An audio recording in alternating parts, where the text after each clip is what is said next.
내 인생은 아들 재민이 그 아이 하나만을 바라보고 천천히 돌아가는 낡은 맷돌과 같았습니다. 맷돌은 제 스스로의 의지 없이 그저 주어진 콩을 갈아내기 위해 쉼없이 움직입니다.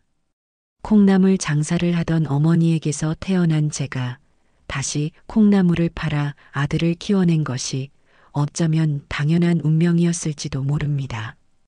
남편이 허망하게 세상을 뜨고 캄캄한 세상에 재민이와 단둘이 남겨졌을 때 저는 그 아이를 제 삶의 유일한 빛으로 삼았습니다.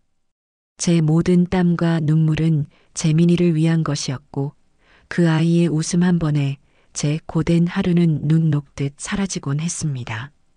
그래서였을까요? 재민이가 번듯한 대학을 졸업하고 대기업 명함을 내밀고 마침내 보석처럼 예쁜 며느리까지 얻어 제 앞에 나타났을 때 저는 비로소 제 맷돌이 멈추는 날이 왔다고 믿었습니다. 이제 나는 더 이상 갈아낼 콩이 없구나. 더 이상 무언가를 위해 억척스럽게 살지 않아도 되는구나. 그 안도감이 얼마나 얄팍하고 위험한 착각이었는지를 저는 그날 뼈저리게 깨닫게 되었습니다. 그날 오후 적막하던 집안에 요란하게 울린 초인종 소리는 불길함의 전주곡 같았습니다. 약속도 없이 들이닥치는 아들 내외의 방문은 언제나 환영보다는 걱정을 앞서게 했으니까요. 저는 달아빠진 무릎을 짚고 일어나 현관으로 향했습니다. 삐걱거리는 문을 열자 예상대로 화사한 봄꽃처럼 차려입은 며느리 아영이와 그 뒤에서 어색하게 따라 들어오는 재민이가 서 있었습니다. 며느리의 얼굴에서는 값비싼 화장품 냄새가, 아들의 얼굴에서는 어딘지 모를 불편한 기색이 역력했습니다. 어머님, 저 왔어요. 며느리는 거실 소파에 익숙하게 자리를 잡고 앉아 악어 가죽으로 만든 것이 분명한 번쩍이는 핸드백을 소중하게 옆에 내려놓았습니다. 그러고는 마치 기다렸다는 듯 폭탄 같은 선언을 내뱉었지요. 저희 다음 주에 열흘 일정으로 유럽 여행 가기로 했어요. 재민 씨가 갑자기 장기 휴가를 받아서요. 파리에서 쇼핑도 하고 로마 유적지도 보고 프라하에서 야경도 보려고요. 며느리는 제 평생 지도책에서나 보았던 도시들의 이름을 마치 옆 동네 마실이라도 다녀오는 듯 아무렇지 않게 읊었습니다. 재민이는 제 눈치를 살피며 갑자기 정해진 거라. 엄마한테 미리 말씀 못 드렸네라며 변명처럼 덧붙일 뿐이었습니다. 저는 가슴 한구석이 서늘해지는 것을 느꼈지만 애써 웃어 보였습니다. 어미 된 도리로 자식의 앞길에 서운한 티를 내서는 안 된다고 스스로를 다독였습니다. 그럼 잘 됐다. 좋은 구경 많이 하고 오너라. 젊을 때 다니는 여행이 평생 남는 법이지. 제 대답이 끝나자마자 며느리는 기다렸다는 듯 진짜 용건을 꺼냈습니다. 그래서 말인데요, 어머님. 저희 여행 가는 동안 해피 좀 봐주실 수 있으세요? 호텔에 맡기려니 우리 해피가 낯을 많이 가려서 스트레스 받을까 봐요. 해피, 온몸이 눈처럼 하얗고 콩알만 한 눈을 가진 그 작은 개. 아들 내외가 자식보다 더 애지중지하는 바로 그 반려견이었습니다. 결국 이 여행의 진짜 목적은 휴가가 아니라 해피를 맡길 곳을 구하는 것이었음을 깨달았습니다. 저는 잠시 할 말을 잃었지만 아들의 간절한 눈빛에 차마 거절할 수가 없었습니다. 그때부터 며느리의 일장연설이 시작되었습니다. 그녀는 거실 바닥에 거대한 가방을 열어젖히고 그 안에서 끝도 없이 물건들을 꺼내 식탁 위에 늘어놓았습니다. 그것은 마치 백화점의 애견용품 코너를 통째로 옮겨놓은 듯한 광경이었습니다. 자, 어머님. 잘 들으셔야 해요. 이건 아침 사료, 이건 저녁 사료예요. 특히 이 저녁 사료는 네덜란드 왕실에 납품된다는 오가닉 프리미엄 사료인데 한 봉지에 20만 원이 넘어요. 다른 거랑 절대 섞이면 안 되고 정량 딱 맞춰서 주셔야 해요. 그리고 이건 영양제. 아침 식후 30분에는 뼈 건강을 위한 칼슘제, 저녁 식후에는 피부 윤기를 위한 오메가3. 여기 이 주사기로 눈금 정확히 맞춰서 입에 싸주셔야 해요. 그냥 물에 타주면 안 먹어요. 간식은 더 중요해요. 하루에 딱 2번, 오후 2시 정각, 그리고 저녁 8시 정각. 이 호주산 캥거루 육포 스틱을 반으로 잘라서 하나씩만 주세요. 더 주시면 비만 돼요. 며느리는 제 얼굴을 쳐다보지도 않고 오직 자신이 늘어놓은 물건들에만 시선을 고정한 채 설명을 쏟아냈습니다.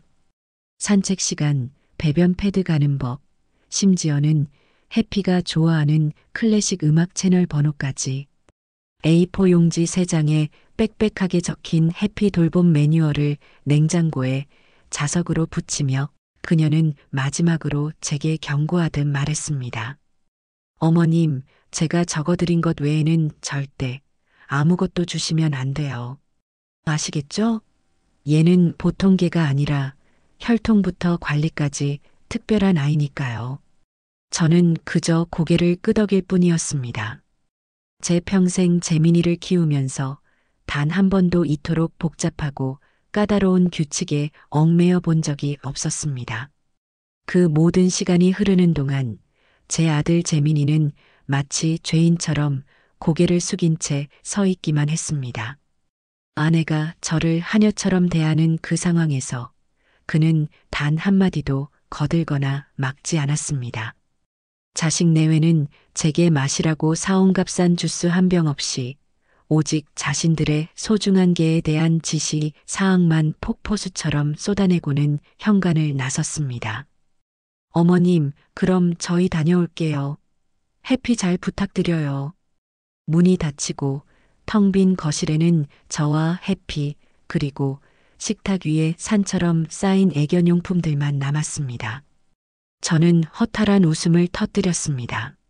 내 팔자에 상전계를 모실 줄이야 하지만 그 웃음 끝에는 눈물처럼 짠맛이 배어 있었습니다.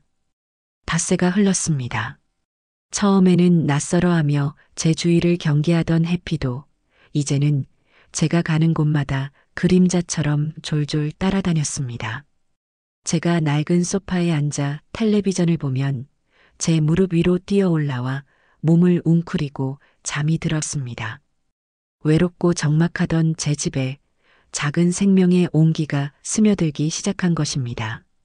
저는 그런 해피에게 어느새 정이 들어버렸습니다. 사건은 엿새째 되던 날 저녁에 터졌습니다. 며느리가 금과 옥조처럼 여기던 그 네덜란드산 오가닉 사료가 봉투 바닥을 드러내고 만 것입니다. 며느리가 준 양이 터무니없이 부족했던 겁니다. 제 등에서는 식은땀이 흘렀습니다. 저는 급히 아들 내외에게 전화를 걸었습니다. 하지만 아들의 전화에서는 차가운 기계음만 반복될 뿐이었고 며느리의 전화는 아예 꺼져 있었습니다.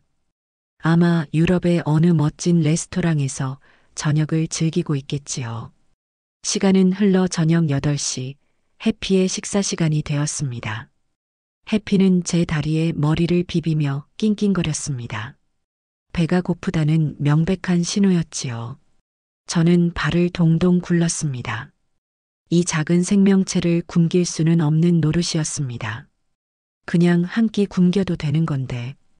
훗날 아들이 제게 뱉었던 그 잔인한 말을 그때의 저는 상상조차 하지 못했습니다. 제 머릿속에는 오직 하나의 생각뿐이었습니다. 내 손에 맡겨진 생명이다. 굶겨서는 안 된다. 저는 제 낡은 지갑에서 꼬깃꼬깃한 10,000원짜리 몇 장을 꺼내 들고 시장으로 달려갔습니다. 제 단골 정육점 30년 동안 한 자리를 지켜온 김 사장에게로 향했지요. 사장님, 나 좀 살려줘. 우리 집에 온 귀한 손님 먹여야 하는데 제일 좋은 고기 좀 줘요. 아이고, 순자 누님. 웬일이셔? 귀한 손님이라니 아드님 오셨나? 아니, 아들보다 더 귀한 손님이야. 한우 안심 제일 부드럽고 기름기 없는 부위로 줘요. 돈은 걱정 말고. 저는 제 한 끼 밥값보다 더 비싼 돈을 주고 선홍빛의 최고급 한우 안심을 샀습니다. 집에 돌아와서는 정성을 다해 고기를 손질했습니다. 끓는 물에 살짝 데쳐 불순물을 제거하고 압력솥에 넣어 푹 삶았습니다. 혹시라도 게에게 해가 될까봐 기름기는 숟가락으로 전부 걷어내고 소금 간은 일절하지 않았습니다. 푹 익은 고기를 건져내 결대로 잘게 찢어 한 김 식혔습니다. 고소한 고기 냄새가 집안에 가득 찼습니다. 그것은 단순히 개밥이 아니었습니다. 제 진심과 정성이 담긴 특별한 요리였습니다. 해피의 밥그릇에 정성껏 만든 소고기 볶음을 놓아주자 녀석은 잠시 낯선 냄새에 코를 킁킁거리더니 이내 미친 듯이 그릇에 얼굴을 파묻었습니다. 쩝쩝거리는 소리, 허겁지겁 음식을 삼키는 소리가 제 귀에는 세상에서 가장 아름다운 음악처럼 들렸습니다. 순식간에 그릇을 싹 비운 해피는 고맙다는 듯 제 손등을 핫고는 제 발치에 배를 보이고 누워 만족스러운 표정을 지었습니다. 저는 그런 해피를 보며 안도의 한숨을 내쉬었습니다.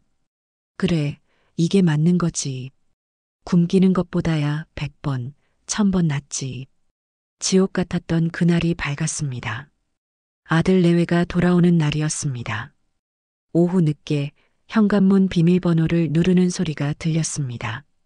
저는 반가운 마음에 현관으로 달려나갔습니다. 어서 와라, 얘들아. 여행은 재미있었니? 하지만 제 인사는 공중으로 흩어졌습니다. 며느리는 제게는 눈길도 주지 않은 채 거실로 달려가 해피부터 찾았습니다. 해피, 우리 애기, 엄마 없어서 외로웠지? 아이고, 우리 해피.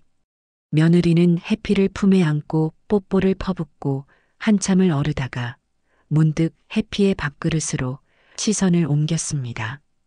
제가 미처 치우지 못한 소고기 조각 몇 점이 그릇에 남아 있었던 것입니다. 순간 며느리의 얼굴에서 모든 웃음기가 사라졌습니다. 그녀의 표정은 싸늘하게 굳었고 목소리는 얼음장처럼 변했습니다. 어머님, 이게 뭐예요?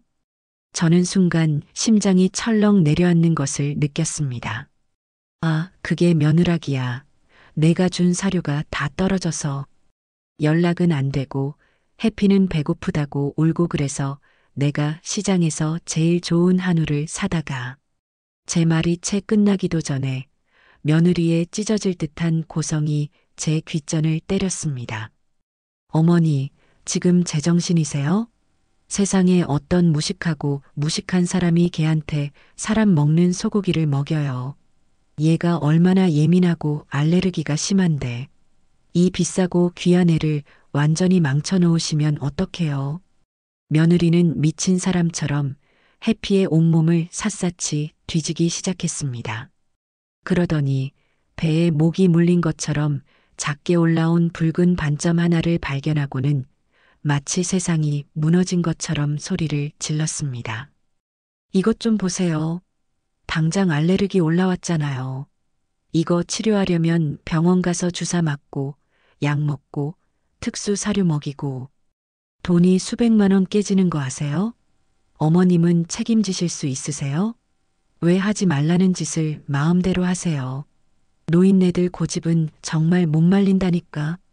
무식하게 책임지실 수 있으세요? 노인네 고집. 날카로운 단어들이 칼날이 되어 제 심장을 후벼 팠습니다. 제 진심과 정성은 순식간에 무식한 노인의 아집이 되어 있었습니다. 저는 수백만 원이라는 돈 이야기에 입이 얼어붙어 아무런 대꾸도 할 수 없었습니다. 그저 고개를 떨군 채 제 발끝만 내려다볼 뿐이었지요. 그때 저는 마지막 희망을 품고 제 아들 재민이를 바라보았습니다. 내 아들, 내 모든 것, 이 상황에서 내 편이 되어줄 유일한 사람. 제발 저 아이가 엄마가 좋은 뜻으로 그런 건데 당신 말이 너무 심하잖아 라고 한마디만 해주기를 하늘에 빌고 또 빌었습니다. 하지만 재민이는 제 간절한 시선을 외면했습니다. 그는 아내와 어머니 사이에서 어쩔 줄 몰라 하며 그저 바닥만 내려다보고 있었지요. 그러고는 기어들어가는 목소리로 제 심장에 마지막 비수를 꽂았습니다. 엄마 아영이가 신신당부했잖아. 그냥 한 끼 굶겼으면 아무 일 없었잖아. 그 순간 제 세상의 모든 소리가 사라졌습니다. 눈앞이 캄캄해지고 귀에서는 이명이 울렸습니다. 아들의 그 한마디는 며느리의 어떤 모욕적인 폭언보다도 더 잔인하게 제 영혼을 갈기갈기 찢어놓았습니다. 저는 더 이상 그 지옥 같은 공간에 서 있을 수가 없었습니다. 저는 아무 말 없이 유령처럼 몸을 돌려 그 집을 빠져나왔습니다. 어떻게 집까지 걸어왔는지 도무지 기억나지 않습니다. 정신을 차렸을 때 저는 불도 켜지 않은 제 텅 빈 거실에 멍하니 앉아 있었습니다. 어둠 속에서 눈물이 흘렀습니다. 하지만 그것은 소리내어 오는 보통의 눈물이 아니었습니다. 가슴 가장 깊은 곳에서부터 뜨거운 쇳물 같은 것이 울컥 치밀어 올라 눈이 아니라 심장에서부터 직접 흘러나오는 듯한 피눈물이었습니다. 내 70평생의 헌신이 고작 개밥 한 그릇만도 못한 취급을 받은 그날 밤, 저는 어둠 속에서 조용히 주먹을 쥐었습니다. 이 서러움과 굴욕, 이 피눈물을 나는 결코 잊지 않을 것이다. 그리고 그 대가를 반드시 치르게 해줄 것이다. 가장 차갑고 가장 잔인한 방식으로. 그날 이후 시간은 흐르는 것이 아니라 제 주위에 고여 썩어가는 것 같았습니다. 창밖의 세상은 아무 일 없다는 듯 분주했지만 제 낡은 집안의 공기는 무겁고 축축하게 가라앉아 있었어요. 며칠을 굶었는지 배고픔조차 느껴지지 않았습니다. 그저 멍하니 천장의 낡은 벽지를 바라보며 내 70평생이 고작 이런 모욕을 당하기 위해 존재했나 하는 허무한 질문만 되뇌었지요. 내 자식, 내 전부라고 믿었던 재민이의 얼굴 위로 그 애를 위해 닳아 없어졌던 내 청춘의 조각들이 스쳐 지나갔습니다. 시장 좌판에 쪼그려 앉아 언손을 호호 불어가며 콩나물을 팔던 20살의 나 아들의 운동화. 살 돈을 아끼려 달아빠진 내 신발 뒤축에 신문지를 덧대던 30살의 나 아들의 대학 합격 통지서를 붙들고 밤새 기쁨의 눈물을 흘리던 50살의 나. 그 모든 시간의 끝에 남은 것이 고작 개밥 한 그릇만도 못한 취급이라니. 억장이 무너진다는 것은 아마 이런 감정이겠지요. 닷새째 되던 날 아침이었을 겁니다. 먼지가 뽀얗게 쌓인 머리맡에 휴대폰이 짧게 울었습니다. 액정에 뜬 내 아들이라는 세 글자를 보는 순간 저는 오히려 심장이 차갑게 식어버리는 것을 느꼈습니다. 며칠 동안 저를 지옥에 밀어넣고도 그들은 이제야 제 생사를 확인하는 모양이었습니다. 한참을 망설이다 확인한 문자 메시지의 내용은 제 예상을 한치도 벗어나지 않았습니다. 엄마 미안. 아영이가 햇빛 때문에 좀 예민해서 그랬어. 자기가 너무 심했다고 후회하고 있어. 주말에 한번 찾아뵐게. 저는 그 글자들을 수십 번, 수백 번 읽었습니다. 그 안에는 어머니, 마음 아프셨죠? 정말 죄송합니다라는 말이 없었습니다. 그저 아내가 예민해서 버린 소동이니 이해하라는 비겁한 책임 전가와 주말에 찾아가 무마해주겠다는 오만한 통보만 있었지요. 마치 선심 쓰듯 던져주는 동정, 혹은 귀찮은 일을 처리하려는 듯한 태도. 그 문자를 읽는 순간 제 안에 남아있던 마지막 미련과 기대가 산산조각 났습니다. 그래, 이제 정말 끝이구나. 헛된 기대를 품었던 내가 어리석었지. 저는 기력을 짜내 몸을 일으켰습니다. 발이 저를 이끈 곳은 안방의 낡은 자개장이었습니다. 끼 소리를 내며 장롱문을 열자 오래된 나무와 나프탈렌 냄새가 훅 끼쳐왔습니다. 맨 아래 칸, 제가 시집올 때 해온 빛바랜 비단 이불 밑에 고이 모셔둔 작은 오동나무 상자를 꺼냈습니다.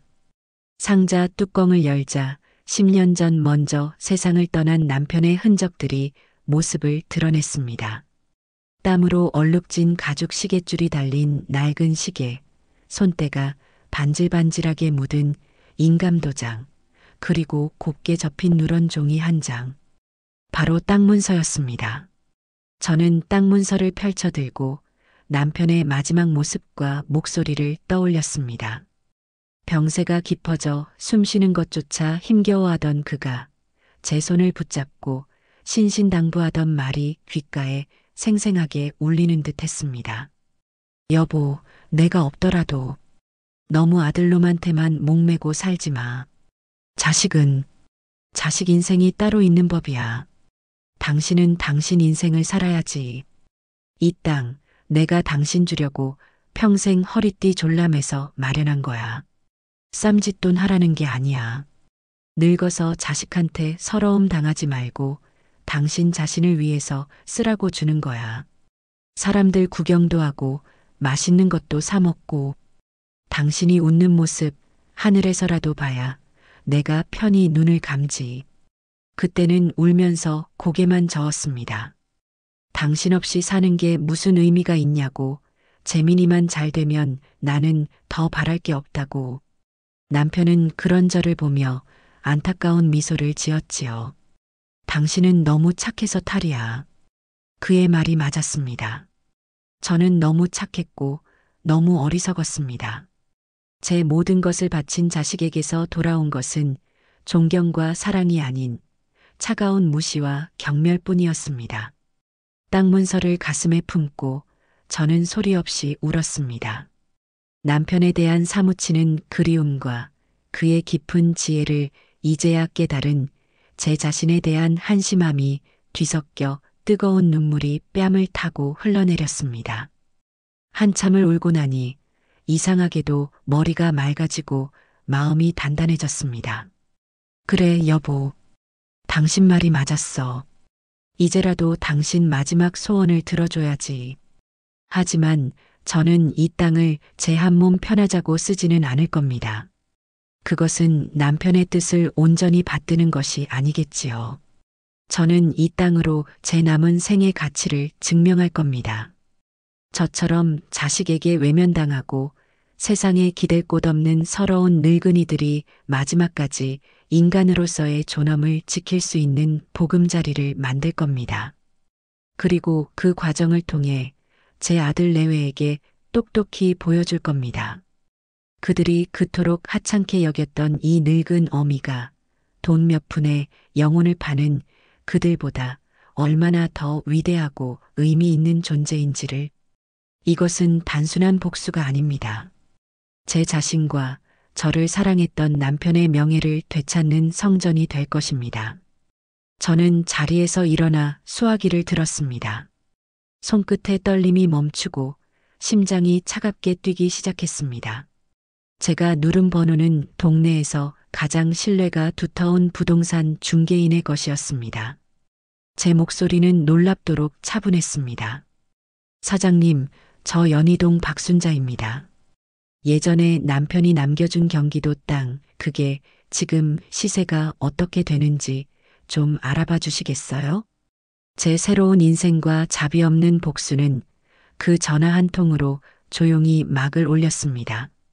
부동산 중개인에게서 걸려온 전화의 내용은 제 심장을 세차게 두드려댔습니다. 제가 잊고 지냈던 경기도의 그 작은 땅이 신도시 개발 계획의 노른자위 땅인 상업지구 한복판에 편입되었다는 것이었습니다. 공시지가만 해도 수십억, 실제로 거래된다면 그 가치는 상상을 초월할 것이라는 말에 저는 잠시 현실감을 잃었습니다. 이것은 단순한 행운이 아니었습니다. 하늘이 제게 복수를 할 기회와 명분을 함께 내려준 것이라 생각했습니다. 저는 중개인에게 당분간 이 사실을 외부에 발설하지 말아달라고 신신당부하고 전화를 끊었습니다. 그리고 며칠 뒤 마치 짠 것처럼 아들 내외가 다시 저희 집을 찾아왔습니다. 이번에는 양손에 들린 선물이 지난번 과일 바구니와는 비교도 안 될 정도로 거창했습니다. 최고급 한우 세트와 보기에도 값비싸 보이는 붉은색 보자기의 홍삼 세트. 하지만 그들의 얼굴에는 지난번과 같은 어색함 대신 무언가를 캐내려는 듯한 조급함과 탐욕이 노골적으로 서려 있었습니다. 어머님, 그간 별일 없으셨어요? 저희가 지난번엔 정말 죄송했어요. 아영이가 며칠을 알아누웠어요. 어머님께 너무 큰 실수를 했다고요. 아들은 능숙하게 거짓말을 늘어놓았고 며느리는 옆에서 금방이라도 눈물을 흘릴 것처럼 슬픈 표정을 지어 보였습니다. 가증스러운 연극이었지만 저는 기꺼이 그들의 관객이 되어주기로 했습니다. 됐다. 다 지난 일인데 뭘. 나도 괜찮다. 제 무덤덤한 반응에 그들은 잠시 당황하는 듯 했지만 이내 본론을 꺼내기 위해 운을 띄웠습니다. 바로 아들 재민이가 마치 우연히 인터넷을 하다가 발견한 것처럼 휴대폰을 제 눈앞에 들이밀었지요. 엄마, 이것 좀 보세요. 세상에 이런 일이 다 있네. 우리 시에 신도시가 들어온대요. 여기가 완전히 제2의 강남이 된다고 난리네요. 아들은 호들갑을 떨며 뉴스 기사를 보여주었습니다. 저는 이미 모든 것을 알고 있었지만 난생 처음 듣는 이야기인 양눈을 동그랗게 뜨고 화면을 들여다보았습니다. 아들은 스크롤을 내리며 지도를 확대하더니 마침내 준비된 대사를 뱉었습니다. 와, 이 동네 땅 가진 사람들은 하루아침에 수십억 부자가 됐겠네요. 그런데, 엄마 가만히 있어봐. 아빠가 남겨주신 땅이 이 근처 아니었어요? 그의 연기는 너무나 서툴고 속이 뻔히 들여다보였습니다. 저는 어깨를 으쓱하며 대답했습니다. 글쎄, 워낙 시골 깡촌이라 주소가 어떻게 되는지 기억도 안 나는구나. 그러자 아들은 기다렸다는 듯 어디선가 낡은 서류 봉투를 꺼내 들었습니다. 아마 제 집을 뒤져서 찾아낸 모양이었지요. 이 녀석은 봉투 안에 등기권리증을 꺼내 주소를 확인하고는 휴대폰 지도에 그 주소를 입력했습니다. 잠시 후 화면에 빨간 핀이 신도시 개발 지도의 정중앙에 찍히는 것을 확인한 아들의 얼굴이 경악과 황홀경으로 일그러졌습니다. 엄마, 맞아요. 여기야. 우리 땅이 여기였어. 아들의 외침에 며느리가 달려와 휴대폰 화면을 들여다보더니 믿을 수 없다는 듯 비명을 질렀습니다. 어머 세상에. 재민 씨, 우리 이제 부자 되는 거예요? 그 순간부터 제 집은 그들의 무대가 되었습니다. 며느리는 제 손을 붙잡고 거의 울먹이며 말했습니다. 어머님 정말 고생 많으셨어요. 하늘이 우리 어머님 고생하신 거 알고 이렇게 복을 내려주시나 봐요. 아들은 제 어깨를 주무르며 외쳤습니다. 엄마, 이제 아무 걱정하지 마. 이 아들이 엄마 남은 인생 여왕처럼 모실게. 평생 고생만 하셨는데 이제 호강하셔야지. 그들의 역겨운 위선과 탐욕을 마주하는 것은 고통스러웠지만 저는 그들의 연극에 기꺼이 장단을 맞춰주었습니다. 어리둥절하고 기뻐하는 늙은 어머니를 연기했지요. 오메, 이게 다 무슨 소리냐? 내가 이런 복을 받아도 되는지 모르겠구나. 그날 이후 그들은 저를 어머니가 아닌 걸어다니는 로또로 대하기 시작했습니다. 매일같이 찾아와 저를 살뜰히 챙기는 셔틀이 되었지요. 며느리는 제 손톱을 직접 깎아주었고 아들은 제 다리를 주무르며 어릴 적 이야기를 늘어놓았습니다. 하지만 그들의 눈동자 속에는 따뜻한 애정이 아닌 차가운 계산기가 번뜩이고 있었습니다. 저는 그들의 쇼를 즐기며 제 마음속으로 그들을 향한 호칭을 정리했습니다. 내 아들이 아닌 저 남자, 내 며느리가 아닌 저 여자. 그들은 이제 제게 가족이 아니었습니다. 제 복수라는 연극의 주연 배우, 제가 파놓은 함정으로 스스로 걸어 들어올 어리석은 사냥감일 뿐이었습니다. 그들이 돈벼락이라는 헛된 꿈에 부풀어 오를수록 제 마음은 복수라는 차가운 현실을 향해 더욱 단단해져 갔습니다. 아들 내외의 방문은 이제 제 일상의 일부가 되었습니다. 그들은 더 이상 빈손으로 오는 법이 없었지요. 하루는 유명 백화점 식품관에서 사온 고급 떡을, 다음 날은 출처를 알 수 없는 만병통치약처럼 포장된 건강 보조식품을 들고 왔습니다.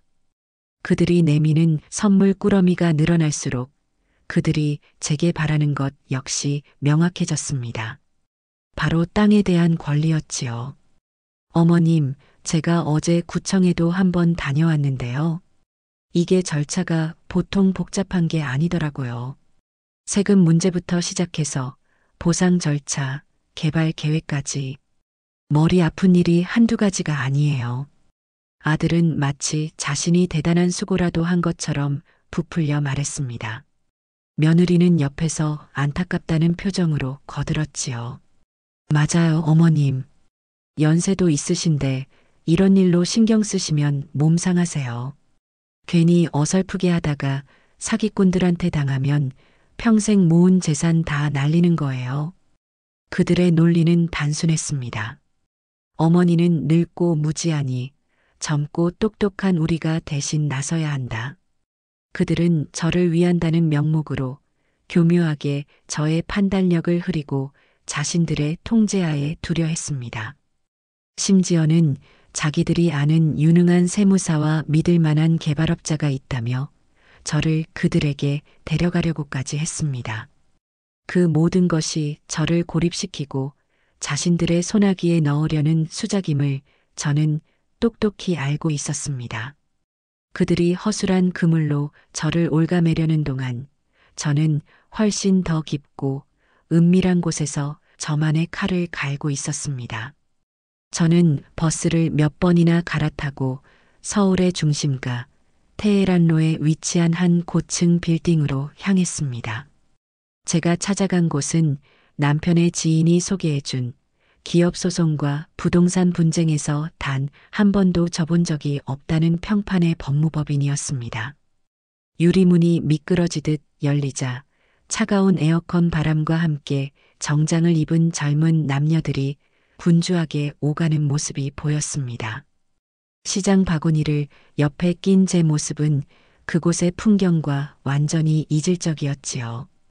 안내 데스크의 직원은 저를 위아래로 훑어보며 잠시 의아한 표정을 지었지만 예약자 이름을 확인하고는 저를 정중하게 회의실로 안내했습니다. 잠시 후 말끔한 정장 차림의 젊은 변호사가 들어왔습니다. 그는 제 앞에 앉아 부드러운 미소와 함께 명함을 건넸습니다.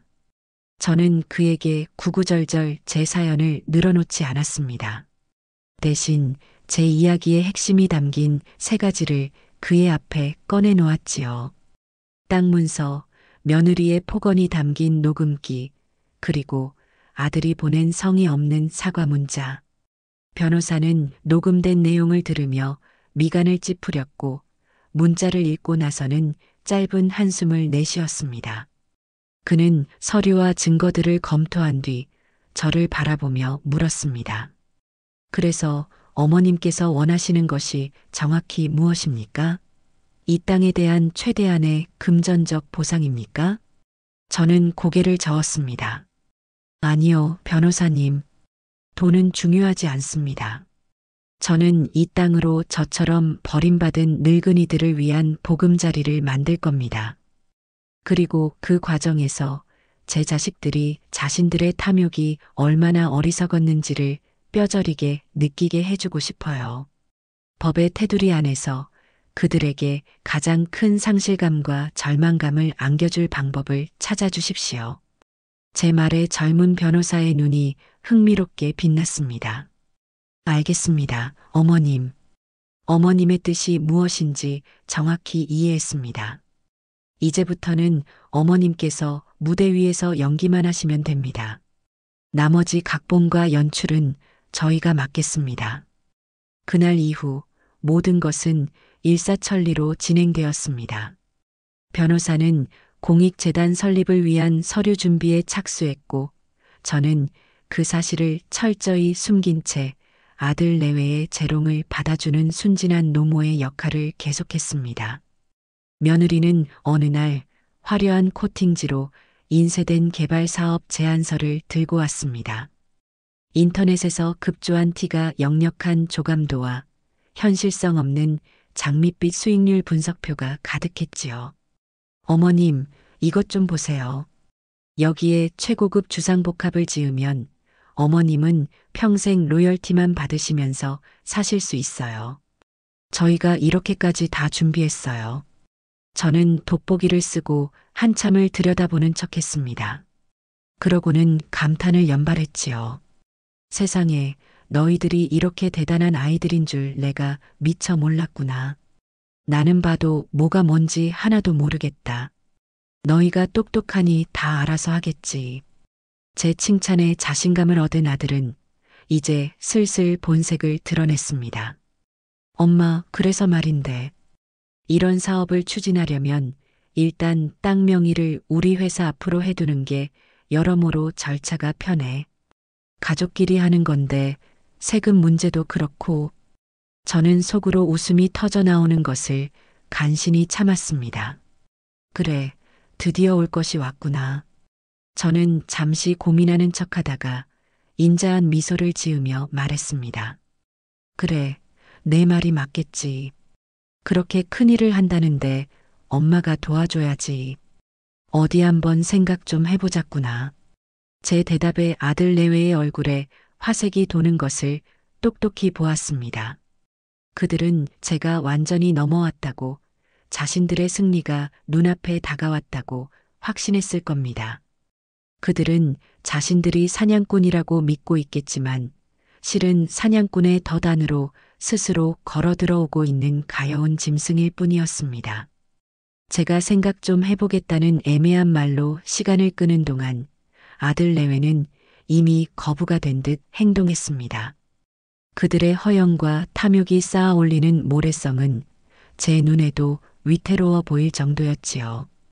그들의 근황은 제가 굳이 묻지 않아도 동네 사람들의 입을 통해 혹은 친척들의 전화를 통해 끊임없이 제 귀로 흘러들어왔습니다. 순자 언니 들었어? 글쎄, 재민이 대기 아파트를 팔았다지 뭐야. 30평짜리 아파트는 좁아서 못 살겠다나. 지금은 잠시 더 큰 평수 월세로 옮겼는데 조만간 타워 팰리스 같은 데로 이사 갈 거라고 돈내 반 내 자랑을 하고 다닌대. 경로당에서 만난 이웃의 말에 저는 찻잔을 든 채 잠시 허공을 응시했습니다. 아직 제 손에서 도장 하나 받아가지 못했으면서 그들은 자신들의 유일한 자산이었던 집까지 팔아치운 것이었습니다. 저는 그들의 무모함에 혀를 내두르면서도 한편으로는 제 계획이 순조롭게 진행되고 있음에 안도했습니다. 며느리의 사치는 극에 달했습니다. 일주일에 한 번씩은 꼭 찾아오던 며느리는 올 때마다 머리 스타일과 손톱 색깔이 바뀌어 있었습니다. 입고 오는 옷과 들고 오는 가방 역시 제가 평생 한 번도 본 적 없는 화려한 상표들이 붙어 있었지요. 어머님, 이거 새로 나온 신상인데 요즘 강남 사모님들 사이에선 이게 유행이래요. 어머님도 하나 사드릴까요? 며느리는 제 앞에서 보란 듯이 명품 가방을 흔들어 보였습니다. 저는 그저 희미하게 웃으며 나는 이런 거 필요 없다고 답할 뿐이었습니다.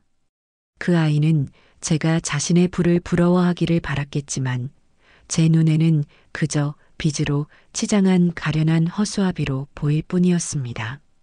아들의 폭주는 더욱 심각했습니다.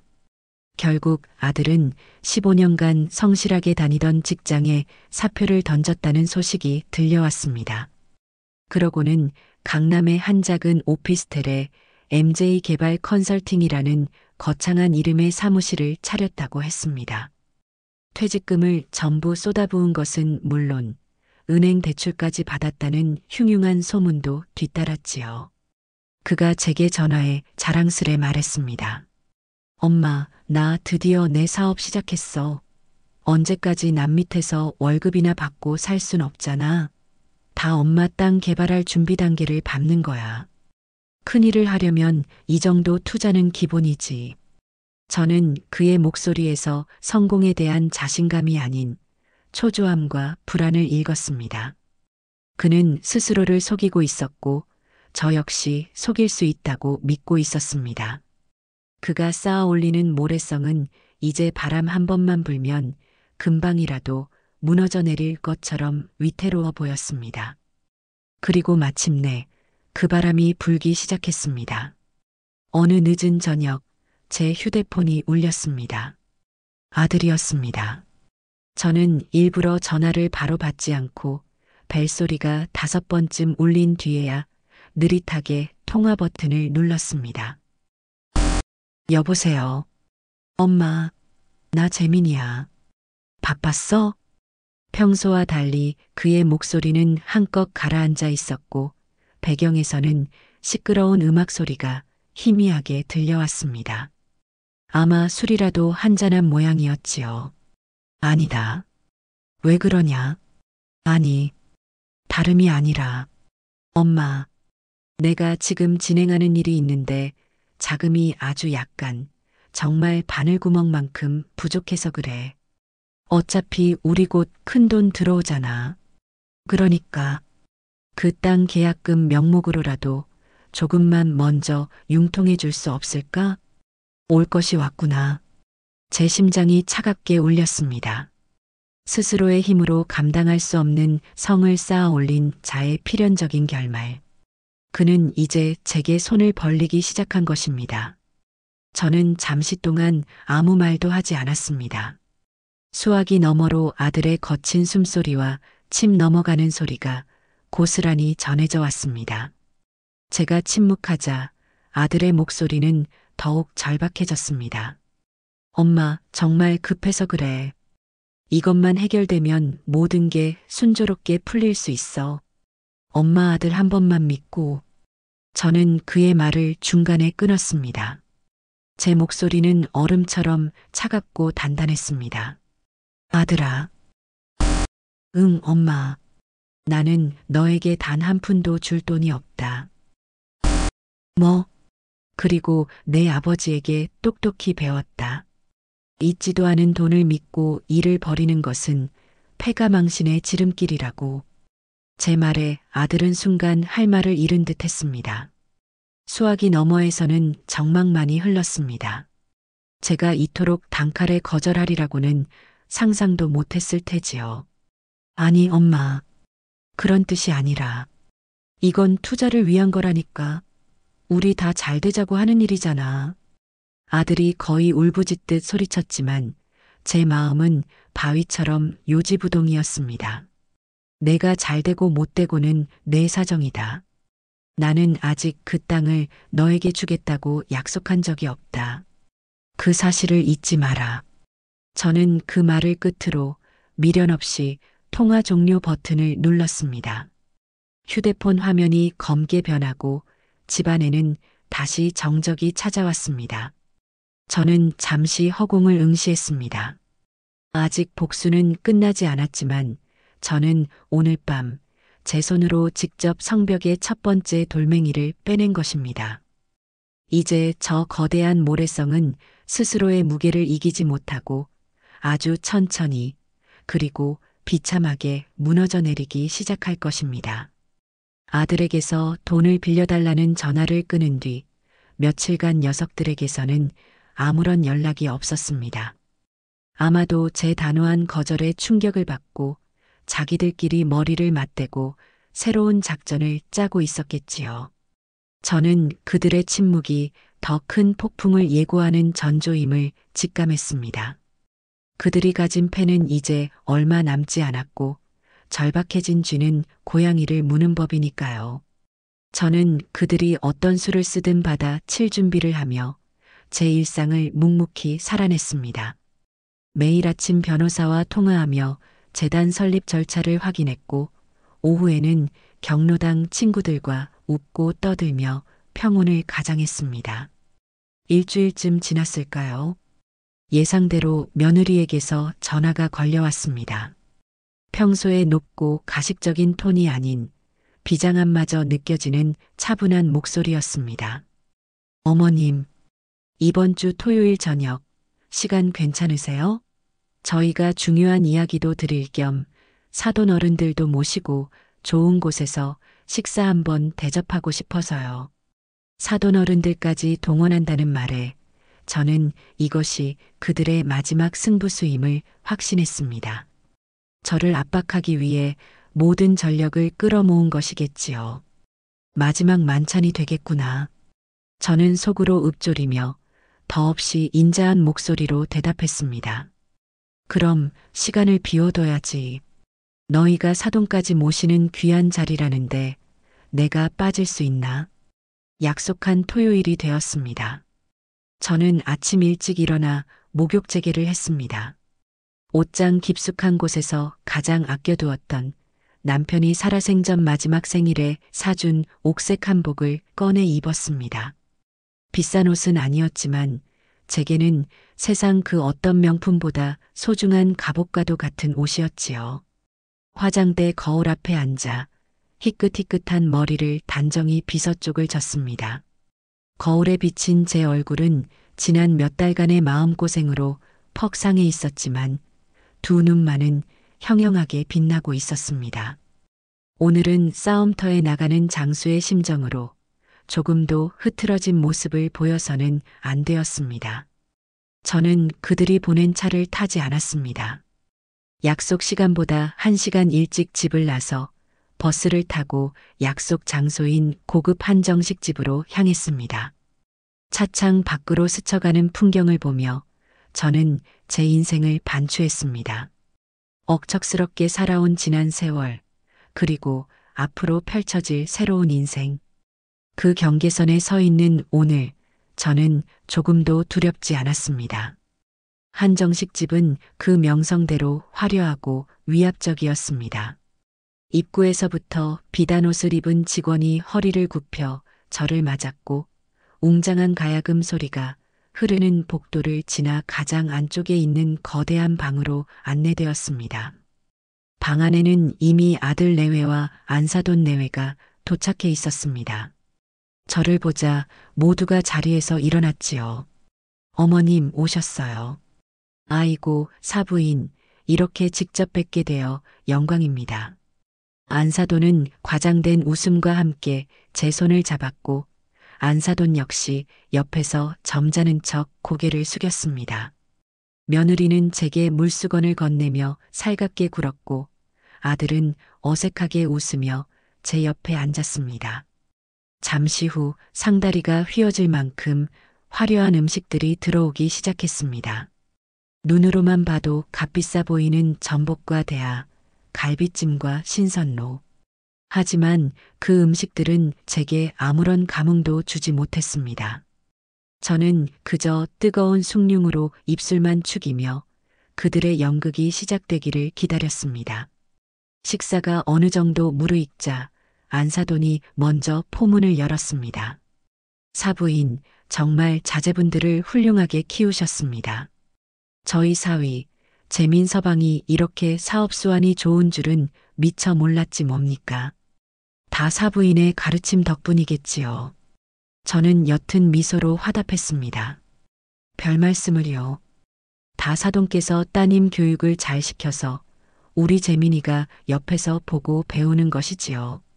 서로를 칭찬하는 가식적인 대화가 몇 번 오간 뒤 마침내 아들이 결심한 듯 입을 열었습니다. 엄마, 그리고 아버님, 어머님, 오늘 이렇게 모시게 된 것은 다름이 아니라 저희의 미래가 걸린 아주 중요한 결정을 앞두고 있기 때문입니다. 아들은 서류 가방에서 두툼한 파일철 여러 개를 꺼내 테이블 위에 올려놓았습니다. 그가 최종 사업 계획서라고 부른 그것은 이전보다 훨씬 더 그럴싸하게 꾸며져 있었습니다. 변호사의 검토를 마쳤다는 도장까지 찍혀 있었지요. 그들은 제게 그리고 자신들의 부모에게 이 사업이 얼마나 대단한지, 성공이 얼마나 확실한지를 1시간 가까이 열변을 토하며 설명했습니다. 모든 설명이 끝나고 아들은 제 앞에 인감증명서와 위임장 서류를 내밀었습니다. 엄마, 이제 결단하셔야 합니다. 저희가 이 모든 일을 진행하려면 엄마의 위임이 필요합니다. 여기에 도장만 찍어주시면 모든 것이 시작됩니다. 며느리도 옆에서 거들었습니다. 어머님, 저희만 믿으세요. 저희가 어머님을 세상에서 가장 행복한 분으로 만들어 드릴게요. 모든 시선이 제게로 쏠렸습니다. 방 안의 공기가 팽팽한 긴장감으로 가득 찼습니다. 저는 찻잔을 들어 천천히 한 모금 마셨습니다. 그리고는 제 평생의 연기력을 총동원하여 가장 인자하고 고아한 목소리로 말했습니다. 그래, 너희들이 이렇게까지 애쓰고 사돈 어른들까지 모셨는데 내가 더 이상 미룰 수는 없겠구나. 제 말에 아들 내외의 얼굴에 화색이 도는 것이 보였습니다. 하지만 저는 말을 이었습니다. 이렇게 천금같이 중대한 일을 밥 먹는 식당에서 시끄럽게 처리할 수는 없는 노릇이다. 도장은 원래 조용하고 깨끗한 장소에서 맑은 정신으로 찍어야 효력이 있는 법이란다. 저는 자리에서 일어나며 그들에게 말했습니다. 내일 오전에 내 변호사 사무실에서 보자꾸나. 거기서 사돈 어른들 다 모시고 정식으로 마무리 짓자. 제 제안은 너무나 합리적이고 전통적이어서 그 누구도 이의를 제기할 수 없었습니다. 그들은 자신들의 승리가 단지 하루 미뤄졌을 뿐이라고 생각하며 기꺼이 제 제안을 받아들였습니다. 그들은 몰랐을 겁니다. 제가 그들에게 준 하룻밤의 시간이 희망의 시간이 아니라 사형수가 집행 전날 밤을 보내는 것과 같은 잔인한 유예의 시간이라는 것을. 다음 날 아침 저는 평소보다 일찍 눈을 떴습니다. 밤새 뒤척였을 아들 내외와는 달리 저는 아주 깊고 편안한 잠을 잤습니다. 창밖은 구름 한 점 없이 맑았습니다. 마치 제 복수의 대단원을 축복이라도 하는 듯이 저는 평소처럼 된장찌개를 끓여 아침을 먹고 집안을 깨끗이 정돈했습니다. 약속 시간이 다가오자 어제 입었던 옥색 한복을 다시 꺼내 입었습니다. 비장했던 어제와는 달리 오늘은 모든 것을 끝내는 자의 평온함이 제 마음을 감싸고 있었습니다. 버스를 타고 변호사 사무실이 있는 테헤란로로 향하는 내내 저는 차창 밖의 풍경을 무심하게 바라보았습니다. 출근길에 바쁜 걸음을 옮기는 사람들, 높이 솟은 빌딩들, 그 모든 것이 저와는 상관없는 다른 세상의 이야기처럼 느껴졌습니다. 제 세상은 오직 잠시 후에 벌어질 이 길고 긴 연극의 마지막 장면을 향해 달려가고 있었습니다. 변호사 사무실의 가장 큰 회의실은 이미 모든 준비가 끝나 있었습니다. 거대한 원목 테이블 위에는 제 변호사가 준비한 서류들이 단정하게 놓여 있었고 창밖으로는 서울의 전경이 파노라마처럼 펼쳐져 있었습니다. 이곳은 오늘 저들의 탐욕을 심판할 저만의 법정이 될 것이었습니다. 저는 상석에 자리를 잡고 조용히 눈을 감고 그들을 기다렸습니다. 약속 시간 정각이 되자 회의실 문이 열리고 아들 내외와 사돈 내외가 들어섰습니다. 그들의 얼굴에는 긴장감과 함께 드디어 모든 것을 손에 쥔다는 흥분이 고스란히 드러나 있었습니다. 며느리는 어제보다 더욱 화려한 옷차림이었고 아들은 억지로 위험 있는 표정을 짓고 있었습니다. 그들은 제 맞은편에 자리를 잡았습니다. 어머님, 좋은 아침입니다. 사부인, 잘 주무셨는지요? 형식적인 인사가 오간 뒤 아들은 더 이상 참을 수 없다는 듯 어제 준비했던 서류들을 테이블 위로 밀어놓았습니다. 그 옆에는 제 인감 도장까지 가져다 놓았더군요. 엄마, 이제 어제 약속하신 대로 도장을 찍어주시죠. 그의 목소리는 은근한 강요와 재촉의 의미를 담고 있었습니다. 저는 아무 말 없이 제 옆에 앉은 젊은 변호사를 바라보았습니다. 변호사는 제 눈짓을 받고 자리에서 일어나 정중하게 말했습니다. 죄송합니다만 그 서류들은 이제 아무런 의미가 없습니다. 변호사의 말에 방 안의 공기가 순간 얼어붙었습니다. 며느리가 날카롭게 반문했습니다. 그게 무슨 소리예요, 변호사님? 저희가 어머님 허락까지 다 받고 정식으로 준비한 서류인데요. 변호사는 대꾸 대신 자신이 준비한 서류 한 부를 그들 앞에 내밀었습니다. 이것부터 읽어보시지요. 아들과 며느리 그리고 사돈 내외는 의아한 표정으로 서류의 시선을 고정했습니다. 그들의 눈동자가 서류의 제목을 읽는 순간 경악으로 흔들리기 시작했습니다. 서류의 제목은 공익재단법인 설립 허가증 및 부동산 증여 계약서였습니다. 며느리가 믿을 수 없다는 듯 소리쳤습니다. 이게 뭐예요? 이게 무슨... 말도 안 돼. 그때 제가 처음으로 입을 열었습니다. 제 목소리는 회의실 전체에 조용하지만 단호하게 울려 퍼졌습니다. 내가 너희에게 그 땅을 주겠다고 약속한 적이 단 한 번이라도 있었더냐? 제 질문에 그 누구도 대답하지 못했습니다. 저는 자리에서 일어나 그들을 차갑게 내려다보며 말했습니다. 너희는 처음부터 착각하고 있었다. 그 땅은 너희의 것이 아니었다. 처음부터 내 것이었고 나는 내 재산을 내 뜻대로 썼을 뿐이다. 저는 제 가방에서 작은 녹음기를 꺼내 테이블 위에 올려놓았습니다. 그리고 재생 버튼을 눌렀습니다. 회의실 안에는 몇 달 전 그날의 목소리가 생생하게 울려 퍼졌습니다. 어머니, 지금 제정신이세요? 세상에 어떤 무식한 사람이 걔한테 사람 먹는 소고기를 먹여요. 그냥 한 끼 굶겨도 되는 건데. 며느리의 날카로운 비명과 아들의 비겁한 목소리, 그들의 추악한 민낯이 사돈 내외의 앞에서 남김없이 폭로되었습니다. 안사돈 내외의 얼굴은 하얗게 질리다 못해 잿빛이 되었습니다. 너희는 이 땅을 받을 자격이 없다. 개밥 한 그릇에 담긴 어미의 정성조차 짓밟는 너희에게 줄 유산은 이 부끄러운 기억밖에 없다. 나는 너희를 위해 아무것도 도와주지 않을 것이며 너희에게 단 한 푼도 주지 않을 것이다. 너희 인생은 이제 너희가 알아서 살아라. 제 마지막 선언이 끝나자 며느리는 으아악 하는 괴성을 지르며 바닥에 주저앉아 통곡하기 시작했고 아들은 넋이 나간 사람처럼 텅 빈 눈으로 저를 바라볼 뿐이었습니다. 모든 것이 끝났습니다. 길고 길었던 복수라는 연극이 완벽하게 막을 내리는 순간이었습니다. 제가 회의실 문을 닫고 나오는 순간 등 뒤에서 며느리의 울부짖음과 사돈의 당황한 고함 소리가 뒤섞여 들려왔지만 제 발걸음은 조금도 망설임이 없었습니다. 엘리베이터를 타고 1층으로 내려오는 동안 저는 유리창에 비친 제 모습을 보았습니다. 옥색 한복을 입은 초라한 늙은이. 하지만 제 마음은 그 어느 때보다 평온하고 자유로웠습니다. 무겁게 저를 짓누르던 모든 짐을 내려놓은 기분이었습니다.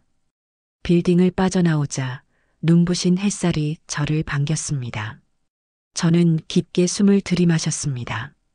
공기마저 달게 느껴졌습니다. 그날 이후 저는 그들과의 모든 연결고리를 끊어내기 시작했습니다.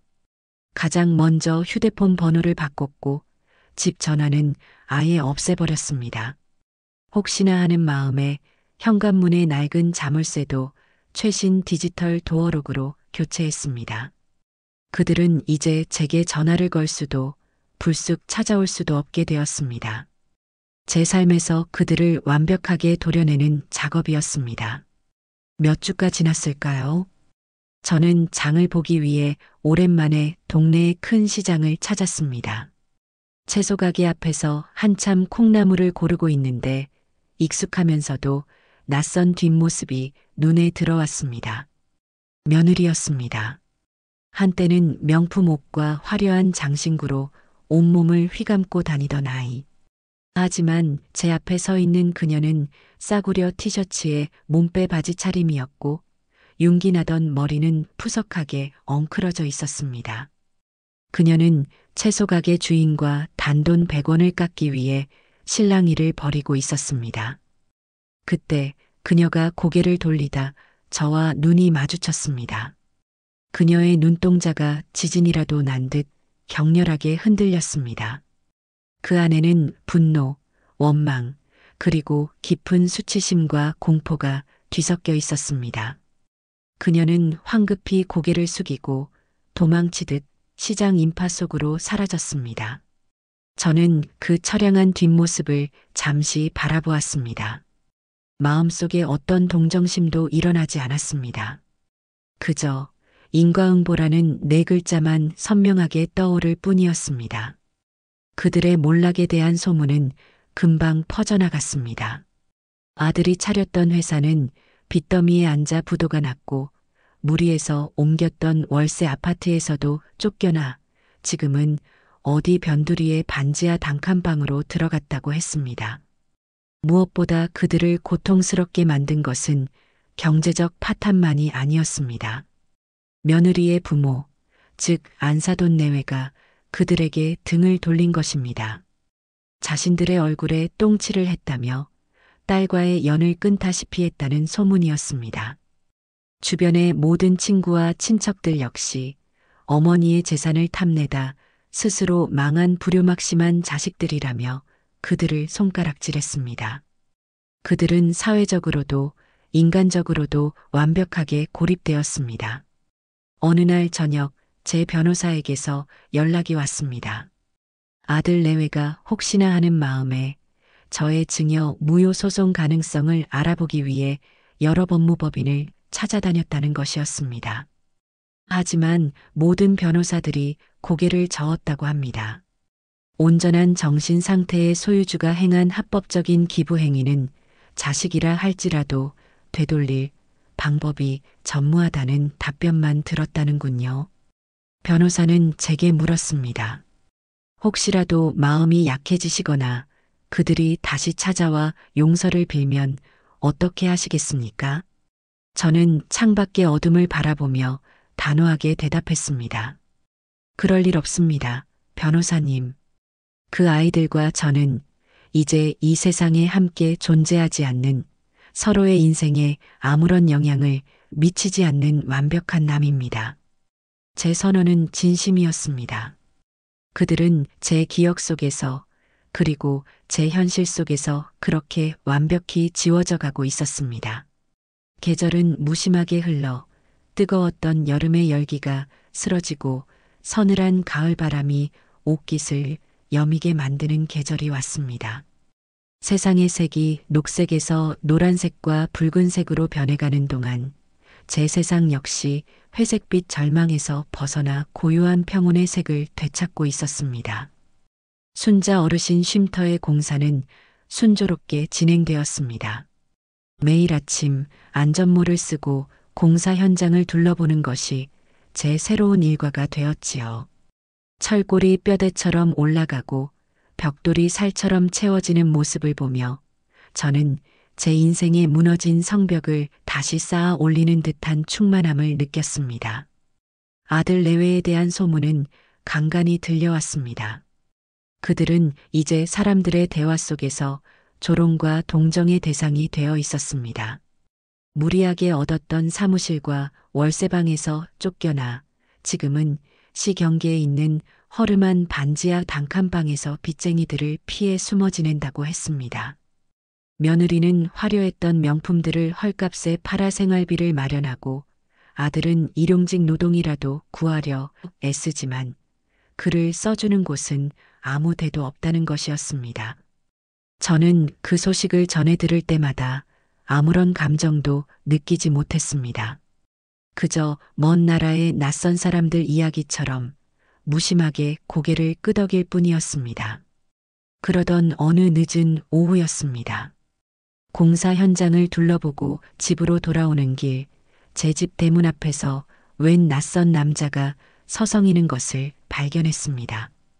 처음에는 술 취한 행인인가 싶었지만 발걸음을 옮길수록 그 모습이 눈에 익었습니다.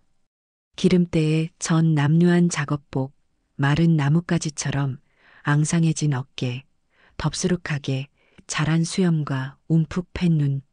한때는 제 자랑이자 세상의 전부였던 아들, 재민이었습니다. 불과 반년도 지나지 않아 그는 완전히 다른 사람, 아니, 삶의 모든 빛을 잃어버린 그림자 같은 존재가 되어 있었습니다. 저는 그를 못 본 척 집으로 들어와 현관문을 굳게 잠갔습니다. 그러고는 작은 현관 옆 창문의 커튼을 살짝 걷어 그의 모습을 지켜보았습니다. 그는 차마 초인종을 누르지도 문을 두드리지도 못한 채 그저 대문 앞을 하염없이 서성였습니다. 찬바람이 그의 얇은 점퍼를 파고드는 듯 그는 연신 어깨를 움츠렸습니다. 그 모습을 보며 제 마음속에서는 아주 작은 동정심조차 일어나지 않았습니다. 오히려 꼴 좋다는 차가운 생각이 얼음처럼 맺혔지요. 1시간, 2시간 해가 뉘엿뉘엿 저물어 가로등에 불이 켜질 때까지 그는 그 자리를 떠나지 않았습니다. 마치 망부석처럼 혹은 용서를 기다리는 죄인처럼 저는 그가 완전히 지쳐 포기할 때까지 기다리기로 했습니다. 하지만 그는 끈질겼습니다. 어둠이 완전히 내려앉고 골목길에 인적이 끊겼을 때 저는 마침내 현관으로 나갔습니다. 기익. 제가 평생을 열고 닫았던, 그래서 이제는 제 손길을 기억하는 듯한 낡은 대문이 슬픈 비명을 질렀습니다. 저는 문을 활짝 열어 그 아이의 비참한 모습을 온전히 마주할 용기도 이유도 없었습니다. 그저 손가락 한 뼘 정도의 틈만 남겨둔 채 저와 그 아이 사이의 마지막 경계선이 될 낡고 녹슨 쇠사슬을 무심하게 걸었습니다. 그 좁은 틈새로 캄캄한 골목의 가로등 불빛 아래 웅크리고 있는 그의 형체가 보였습니다. 어둠 속에서 저의 기척을 느낀 아들은 마치 기다렸다는 듯이 그 자리에 털썩하고 무릎을 꿇었습니다. 아무런 힘도 실려 있지 않은 그저 무너져 내리는 소리였습니다. 그의 무릎이 차갑고 거친 시멘트 바닥에 부딪히는 둔탁한 소리가 텅 빈 골목 안에 무겁고 아프게 울려 퍼졌습니다. 엄마. 그의 목소리는 목이 다 쉬어 바람이 문틈을 스치는 소리처럼 희미하게 들려왔습니다. 그 한마디를 내뱉는 것조차 힘겨워 보였습니다. 엄마, 제가 왔어요. 엄마, 이 불효자식이 이제야 엄마 앞에 왔어요. 그는 고개를 들지 못했습니다. 마치 땅바닥에 뿌리라도 내린 듯 그는 이마를 차가운 시멘트 바닥에 찍기 시작했습니다. 쿵, 쿵, 쿵. 규칙적으로 들려오는 둔탁한 소리는 제 심장을 울리는 것이 아니라 제 기억의 벽을 두드리는 것 같았습니다. 제가 평생을 바쳐 쌓아 올린 모정의 벽이 그의 어리석음으로 인해 얼마나 허무하게 무너져 내렸는지를 상기시키는 소리. 저는 그 소리를 들으며 미동도 하지 않았습니다. 제 얼굴은 표정 없는 가면처럼 굳어 있었습니다. 제가 잘못했어요. 전부 다 제 잘못이에요, 엄마. 제가 사람이 아니었어요. 미친놈이었어요.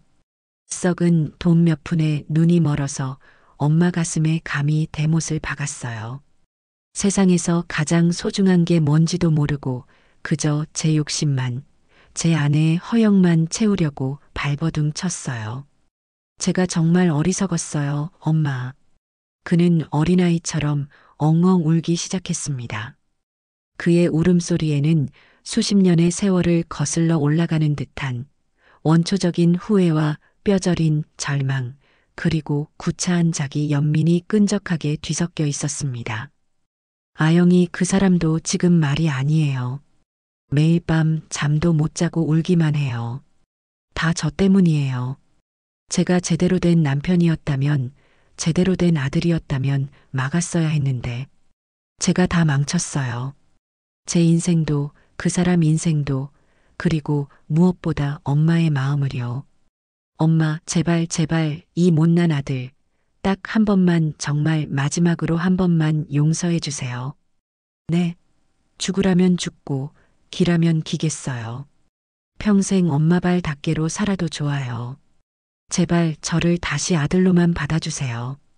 제발이요. 그는 땅바닥에 엎드린 채 문틈으로 손을 뻗어 제 바짓가랑이라도 붙잡을 것처럼 애원했습니다. 그의 등은 쌀쌀한 가을밤의 한기 속에서 가련하게 떨리고 있었습니다. 그의 눈물은 분명 진심이었을 겁니다. 모든 것을 잃고 나서야 비로소 자신이 버린 것들의 가치를 깨달은 어리석은 자의 뒤늦고도 처절한 참회. 하지만 그 눈물은 너무 늦었습니다. 이미 모든 것이 불타버린 폐허 위에 뒤늦게 내리는 비처럼 그의 눈물은 제 황무지 같은 마음에 어떤 생명의 싹도 틔울 수 없었습니다. 오히려 그의 눈물은 제가 당했던 그날의 모욕을 다시 떠올리게 하는 소금물과 같았습니다. 저는 쇠사슬을 사이에 두고 그를 벌레 보듯 차갑게 내려다보았습니다. 그의 울음이 잦아들고 눈물과 콧물로 범벅이 된 얼굴을 들어 붉게 충혈된 눈으로 마지막 희망을 담아 저를 올려다볼 때까지 저는 아무 말도 하지 않았습니다. 골목 안에는 그의 거친 숨소리와 멀리서 들려오는 찻소리, 그리고 제 심장이 얼음처럼 식어가는 소리만이 가득했습니다. 길고 긴 잔인한 침묵의 끝에서 제가 드디어 입을 열었습니다. 제 목소리는 마른 낙엽이 발밑에서 바스러지는 소리보다도 더 건조했습니다. 그래서 저는 물었습니다. 어쩌라는 거냐? 제 한마디에 아들의 표정이 그대로 굳어버렸습니다. 그의 눈동자에 담겨있던 신락 같은 희망의 불씨가 마치 차가운 강풍을 맞은 촛불처럼 힘없이 꺼져가는 것을 저는 똑똑히 그리고 아주 천천히 지켜보았습니다. 내 후회는 너의 몫이고 내 고통은 너의 선택에 대한 당연한 결과다. 너는 내 아내와 함께 내 마음에 평생 아물지 않을 상처를 새겼다. 그 상처는 내 눈물 몇 방울로 씻겨나갈 만큼 얕지 않다. 그런데 이제 와서 흘리는 그 눈물로 나에게 용서를 바라는 것이냐. 내가 가장 비참하고 가장 초라해진 순간에야 나를 찾아와 용서를 구하는 그 지독한 이기심이 나를 더욱 역겹게 할 뿐이다. 엄마 제발. 내 인생에 너는 이제 없다. 제 목소리는 점점 더 차가워졌습니다. 내가 이 자리에서 밤을 새워 울며 이마가 깨지도록 용서를 구한들 내 마음은 절대 움직이지 않을 것이다. 내가 흘리는 눈물이 내게 닿을 것이라 생각했다면 너는 아직도 나를 그리고 내가 저지른 짓의 무게를 모르는 것이다. 다시는 이 문을 두드리지 마라. 이 문 안에는 내가 찾는 어머니는 이미 오래전에 내가 개밥그릇 앞에서 나를 외면하던 그날 죽고 없다. 저는 그 말을 끝으로 그의 절망으로 가득 찬 눈앞에서 천천히 그리고 무겁게 대문을 닫았습니다. 쿵 하는 소리가 그의 마지막 희망이 부서지는 소리처럼 들렸습니다. 철컥하고 쇠사슬이 잠기는 소리는 그와 나 사이의 인연에 마침표를 찍는 비정한 장송곡처럼 골목 안에 울려 퍼졌습니다. 문 밖에서는 이제는 용서를 구하는 울음이 아닌 모든 것이 끝났음을 깨달은 짐승의 것에 가까운 처절한 통곡 소리가 한동안 이어졌습니다. 하지만 저는 뒤도 돌아보지 않고 차가운 거실로 들어와 먼지 쌓인 라디오의 전원을 켰습니다. 시끄러운 유행가 소리가 문 밖의 비극적인 울음소리를 무심하게 집어삼키고 있었습니다. 그날 이후 아들은 거짓말처럼 제 인생에서 사라졌습니다. 굳게 닫힌 대문 앞에서 쏟아냈던 그의 처절한 통곡은 마치 지난 계절의 흔적처럼 가을바람에 실려 어디론가 흩어져 버렸습니다. 저는 그가 다시는 찾아오지 않을 것임을 직감했습니다. 제 단호한 거절은 그의 마지막 희망을 꺾은 것을 넘어 그와 나 사이의 노인 강이 결코 건널 수 없는 것임을 깨닫게 했을 테니까요. 제 삶은 비로소 완전한 고요를 되찾았습니다. 아들의 부재가 주는 공허함이 아닌 성가신 소음이 사라진 뒤에 찾아오는 귀한 평적이었습니다. 저는 그 고요함 속에서 텃밭의 흙을 고르고 다가올 겨울을 대비해 김장을 준비하며 오롯이 저만의 시간을 살아내고 있었습니다. 그러던 며칠 뒤 무료한 오후에 낮잠을 즐기고 있는데 요란하게 전화벨이 울렸습니다. 발신자는 경로당에서 가장 친하게 지내는 친구 옥자였습니다. 옥자는 동물보호단체에서 10년 넘게 봉사활동을 해온 마음이 따뜻하고 정 많은 친구였지요. 순자야, 나 옥자. 잘 지내지? 무릎은 좀 어때? 옥자는 언제나처럼 제 건강부터 챙겼습니다. 저는 괜찮다고 요즘은 텃밭 일도 거뜬하다고 대답하며 안부를 주고받았습니다. 한참 동안 김장이며 경로당의 새로운 소식이며 시시콜콜한 수다가 오간 뒤에 옥자가 문득 한숨을 쉬며 말했습니다. 에휴, 근데 순자야. 내가 오늘 센터에 갔다가 정말 기가 막히고 마음 아픈 일을 봤지 뭐니. 옥자의 목소리가 무겁게 가라앉았습니다. 며칠 전에 어떤 남자가 시 외곽에 있는 공원 벤치 밑에다 강아지 한 마리를 버리고 갔대. 찬바람 부는데 얇은 담요 한 장 덮인 종이 상자 안에서 오들오들 떨고 있는 걸 아침 운동 나온 사람이 발견했다지 뭐야. 상자 안에는 사료 몇 줌이랑 쪽지가 하나 들어 있었는데 더 이상은 사정이 어려워 키울 수가 없습니다. 부디 좋은 주인 만나길 바랍니다. 이렇게 쓰여 있었다는 거야. 말은 번지르르 하지. 자기가 버리는 걸 좋은 주인 만나길 바란다니. 무책임한 사람들 정말 너무 많아. 저는 옥자의 이야기에 혀를 차며 맞장구를 쳤습니다. 그러게 말이다. 말 못하는 짐승이라고 어찌 그리 쉽게 버리는지 몰라. 그래서 그 강아지는 어찌 되었대? 보호소로 데려오긴 했는데 애 상태가 말이 아니야. 심한 영양실조에다 스트레스 때문인지 피부병도 심하고 무엇보다 사람을 너무 무서워해. 구석에 웅크리고 앉아서 벌벌 떨기만 하고 밥을 줘도 먹지를 않아. 며칠 저러다 잘못될까봐 다들 걱정이 태산이야. 아이고, 가여워라. 저는 진심으로 안타까운 마음이 들었습니다. 그런데 옥자가 덧붙인 마지막 한마디가 제 심장을 거대한 망치로 내리치는 듯 했습니다. 근데 더 기가 막힌 게 뭔지 아니, 순자야? 그 작고 하얀 애목에 달아빠진 가죽 목줄이 하나 걸려 있었는데 거기에 이름표가 달려 있더란 말이지. 이름이 글쎄 해피라고 쓰여 있지 뭐야. 이름하고는 딴판으로 세상에서 가장 불행한 표정을 하고 있는데 그 이름을 보니 더 마음이 아파서 혼났네. 해피. 그 이름을 듣는 순간 제 주위의 모든 소리가 아득해졌습니다. 잊었다고 생각했던, 잊기 위해 부단히 애썼던 그날의 기억이 봉인된 상자에서 풀려난 악령처럼 제 눈앞에 생생하게 펼쳐졌습니다. 며느리의 날카로운 목소리, 무식한 노인네라며 저를 몰아세우던 경멸의 눈빛, 그리고 그냥 한 끼 굶겼으면 아무 일 없었잖아라며 제 가슴에 비수를 꽂았던 아들의 차가운 음성. 그 모든 모욕과 상처의 시작점에 있던 이름. 바로 해피였습니다. 저는 잠시 숨을 쉴 수가 없었습니다. 수화기를 든 손이 부들부들 떨려왔습니다. 그들이었구나. 제 아들 내외가 자신들의 마지막 남은 허영심이었던 그 작은 생명체마저 자신들의 삶이 나락으로 떨어지자 헌신짝처럼 내버린 것이었습니다. 병원비와 사료값을 더 이상 감당할 수 없게 되자 그들은 망설임 없이 녀석을 버렸던 겁니다. 분노가 치밀어 올랐습니다. 하지만 그 분노보다 더 큰 감정이 제 마음을 사로잡았습니다.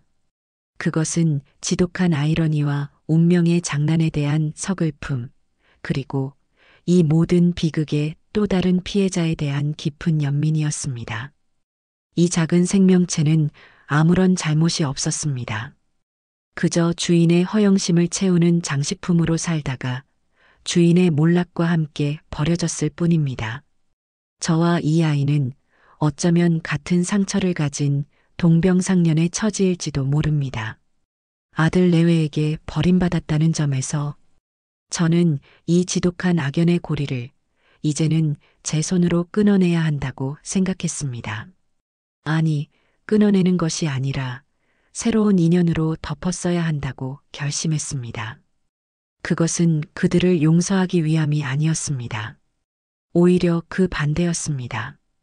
그들이 가장 비참한 방식으로 버린 생명을 내가 가장 귀하게 거둠으로써 그들의 잔인함과 무책임함을 끝까지 증명하고 싶었습니다.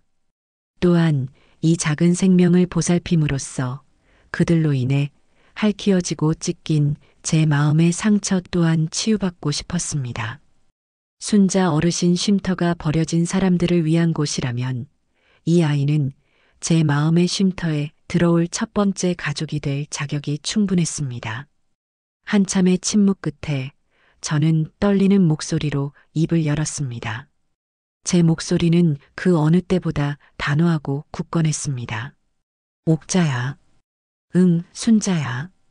왜 그래, 괜찮아? 그 아이 내가 데려오겠네. 내가 거두어야겠어. 옥자는 제 갑작스러운 말에 놀란 듯 했습니다.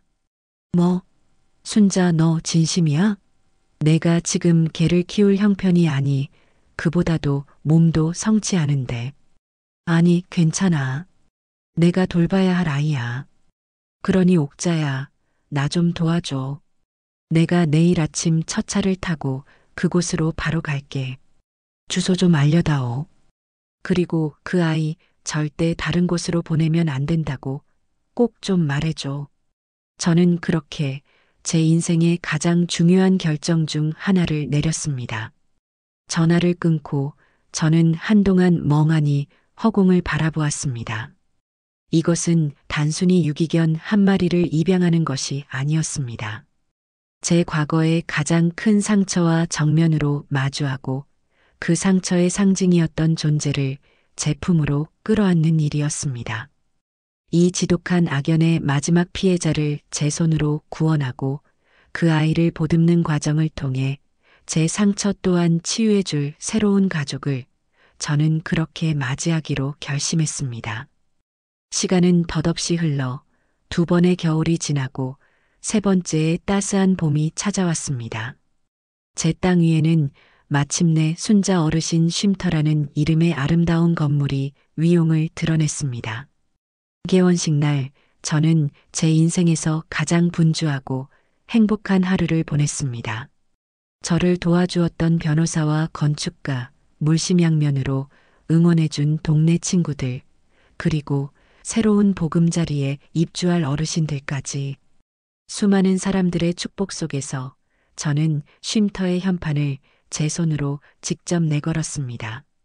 현판에는 제 이름 박순자가 선명하게 새겨져 있었습니다.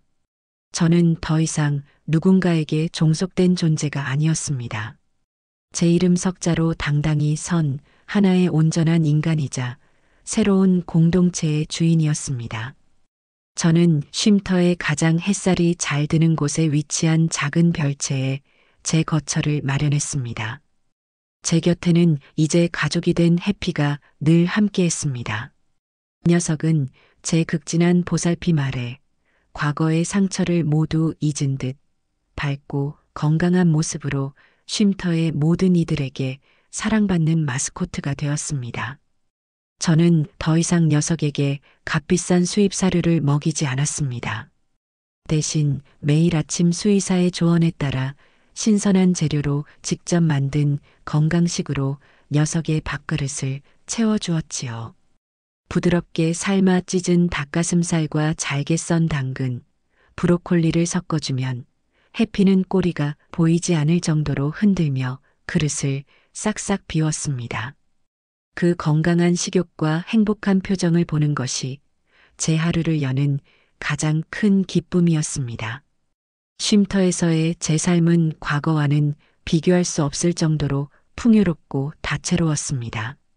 아침에는 해피와 함께 쉼터의 넓은 정원을 산책하며 밤새 안녕했는지 꽃과 나무들에게 인사를 건넸습니다. 오전에는 텃밭에서 다른 어르신들과 함께 상추와 고추를 가꾸었고, 점심에는 모두가 식당에 모여 갓 수확한 채소로 쌈을 싸먹으며 이야기꽃을 피웠습니다. 오후에는 글을 모르는 할머니들을 위해 순자 할머니의 한글 교실을 열었고, 저녁에는 다 함께 거실에 모여 연속극을 보며 주인공의 엇갈린 운명에 함께 울고 웃었습니다. 외로움이 들어올 틈이 없었습니다. 제 주위에는 언제나 따뜻한 말과 웃음소리가 가득했습니다. 저는 이곳에서 수십 년 만에 잊고 지냈던 친구를 다시 사귀었고, 이웃이라는 울타리의 소중함을 깨달았으며 나눔이라는 행위의 기쁨을 배웠습니다. 낡고 고요하던 제 집은 이제 기억 속에만 존재하는 희미한 풍경이 되었습니다. 그러던 어느 눈부시게 맑은 가을날 오후였습니다. 저는 쉼터 정원의 가장 큰 느티나무 아래 벤치에 앉아 있었습니다. 제 무릎 위에는 해피가 편안하게 몸을 웅크리고 낮잠을 자고 있었고, 제 옆에는 바둑 친구인 김영감님이 다음 대국을 기약하며 훈수를 두고 있었습니다. 친구들과 함께 올가을 김장은 몇 포기를 해야 할지, 옥상에 널어놓은 곶감은 언제쯤 먹어야 할지 소소하지만 정겨운 대화를 나누며 웃고 있었지요. 그때였습니다. 쉼터의 견고한 철제 대문 너머로 한 남자가 우두커니 서서 우리 쪽을 바라보고 있는 것이 보였습니다. 가을 햇살 속에 서 있는 그의 모습은 한없이 초라하고 왜소했습니다. 지난번 제 집 앞에서 보았을 때보다 더욱 수척해지고 늙어버린 제 아들 재민이었습니다. 그는 차마 대문 안으로 들어오지 못한 채 마치 다른 세상의 풍경을 보는 듯 저의 행복한 모습을 그저 멍하니 지켜보고만 있었습니다.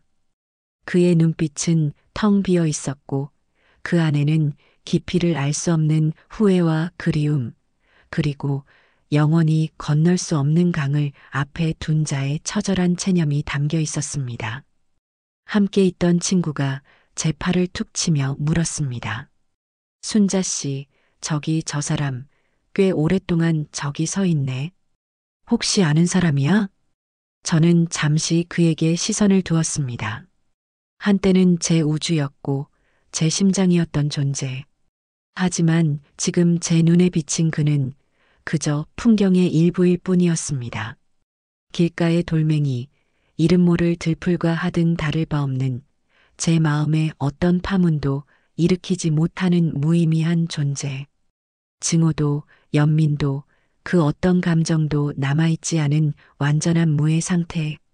저는 비로소 제가 완벽한 자유를 얻었음을 깨달았습니다. 저는 제 친구를 향해 고개를 돌렸습니다. 제 평생 가장 온화하고 평화로운 미소를 지으며 나직이 대답했습니다. 아니, 모르는 사람이야.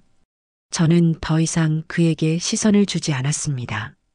대신 제 무릎에서 새근새근 잠든 해피의 따뜻한 등을 부드럽게 쓰다듬어 주었습니다.